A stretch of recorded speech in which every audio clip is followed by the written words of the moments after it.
안녕하세요. 2022년 5월 28일자 33번째 마켓 코멘트 앤 트레이딩 팁스를 진행하겠습니다. 오늘도 CL, ES, NQ, BTC 순으로 진행하도록 하겠습니다. 먼저 CL 보실게요. CL 차트입니다. 월요일, 화요일, 수요일까지 보합으로 가다가 목요일, 금요일에 많이 올랐습니다. 그래도 17일 115.55에는 못 미쳐서 115.27 정도 그래서 마감을 했습니다. 지난번에 말씀드린 것처럼 18, 19, 20일 거는 이 차트가 잘못된 차트라서 좀 더 아래 위치에 있다고 말씀드렸었죠. 그래도 이 밑에 종가는 의미가 있어서 이 트렌드 라인으로 계속 트렌드 형성이 되고 있다고 말씀드릴 수 있겠죠.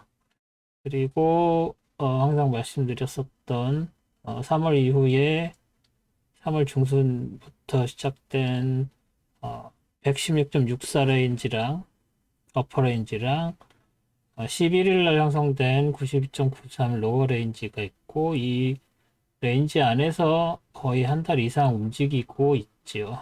거의 두 달을 가까이 움직이고 있는데 지금 이 위쪽 레인지가 위험해 보이지만 크게 튀어서 130.50 레인지까지 그 레벨까지 가기에는 어려워 보입니다. 일단 말씀드린 116.62 레인지 어퍼 레인지가 돌파될지가 미지수고요. 그 돌파된다고 해도 이 채널에 따라서 뭐 올라가서 많이 올라가도 118 정도까지 올라가서 새로운 레인지를 만들고 어퍼 레인지 어, 어퍼 리밋을 만들고 다시 내려올 확률이 더 높다고 볼 수 있고요.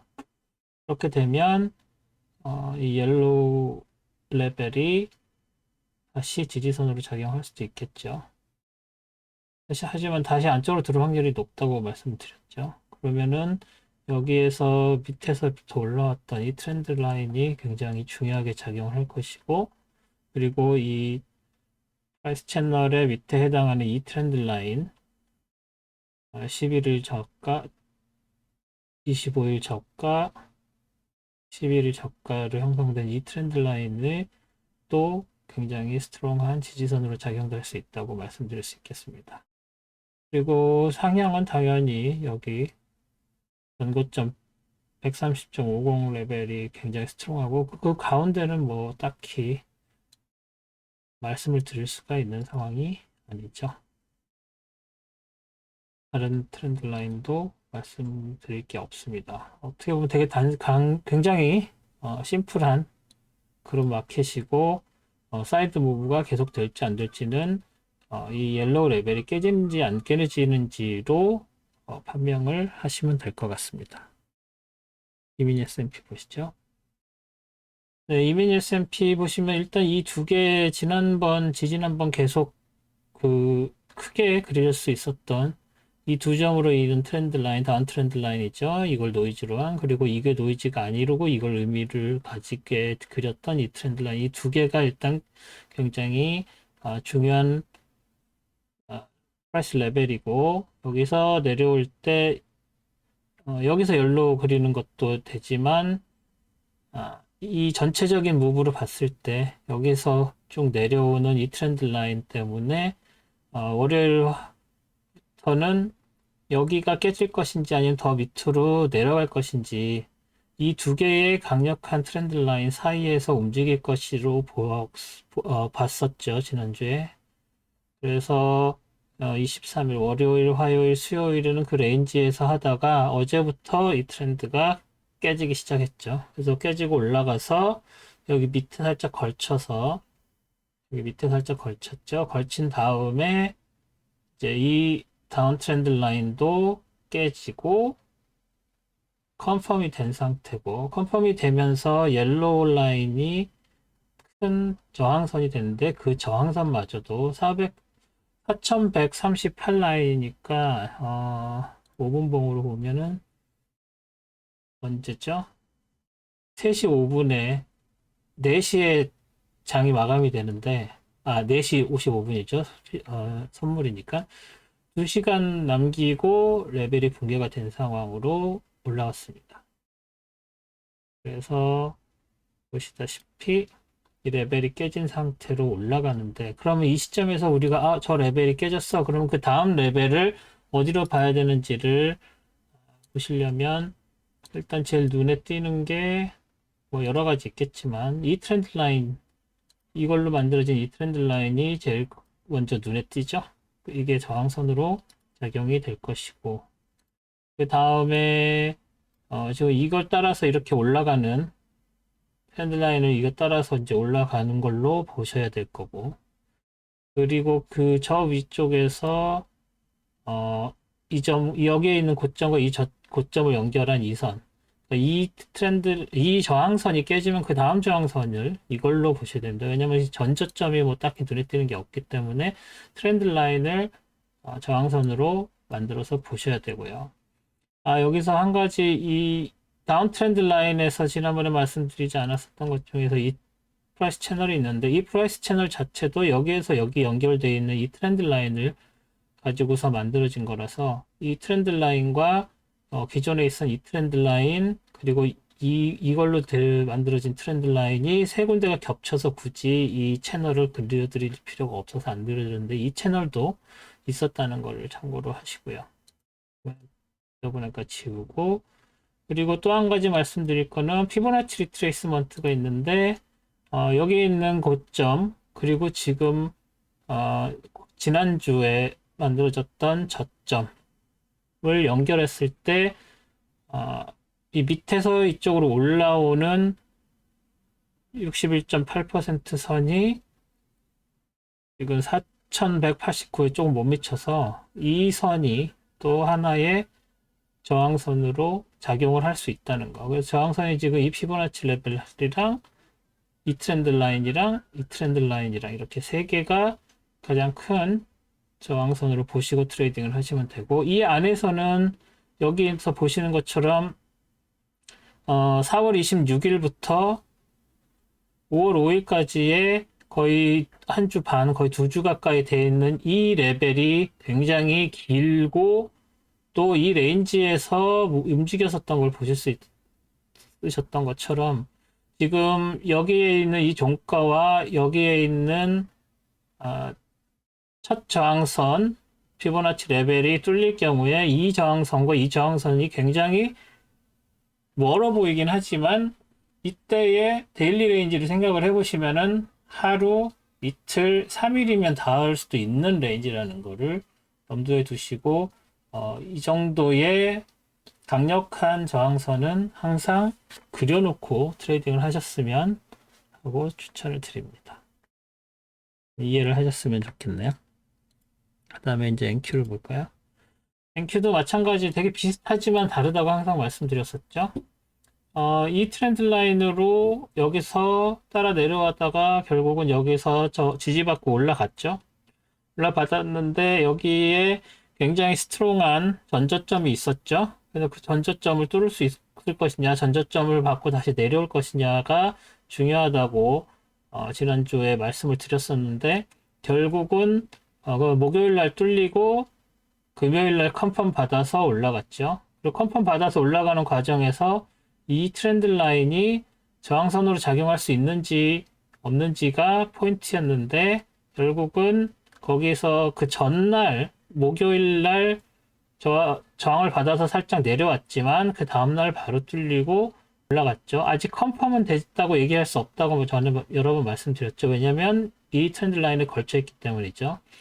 그런데 보시다시피 또 다른, 이건 스트롱하지는 않지만 다른 것들보다 전저점 저항선이 있고, 그리고 여기도 전고점 저항선이 있고, 여기도 전고점 저항선이 그냥 지뢰밭처럼 계속 있죠. 그래서 이게 쭉쭉쭉쭉 뻗어서 올라가기는 쉽지가 않을 것으로 보입니다. 그러니까 이미니 S&P하고는 조금 다른 상황인 것이죠.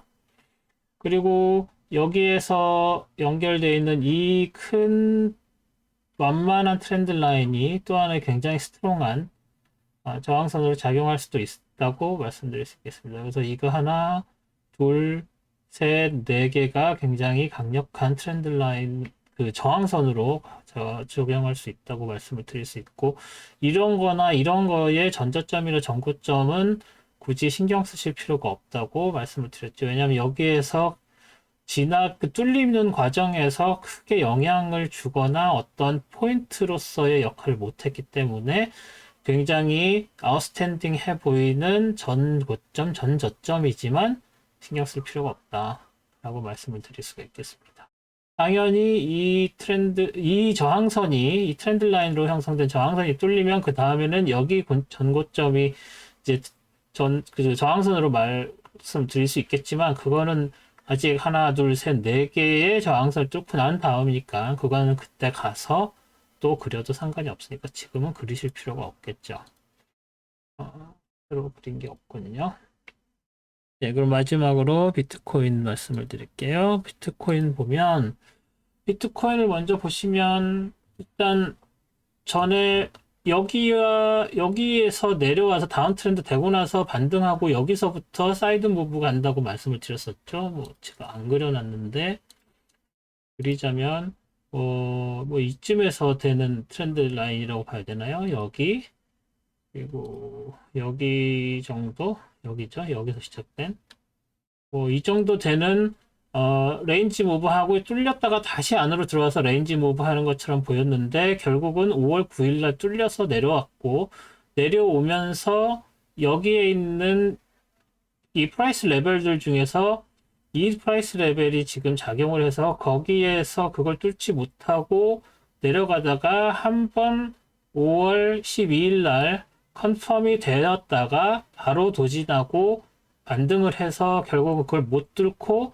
사이드 무브를 하는데 굉장히 작은, 그러니까 다른 데에서 움직였었던 거에 비해서 말씀을 드린 거예요. 상대적으로 작은 이 정도 26,600에서 31,400 이 레인지인데 사실 이 레인지도 아닌 게 이 정도 레인지라고도 할 수 있겠죠. 여기에서 이 정도 되는 뭐 여기까지 내려왔었으니까 한번 여기에서 내는 28,000에서 31,000 되는 이 작은 레인지에서 지금 거의 2주 동안 움직이고 있다고요.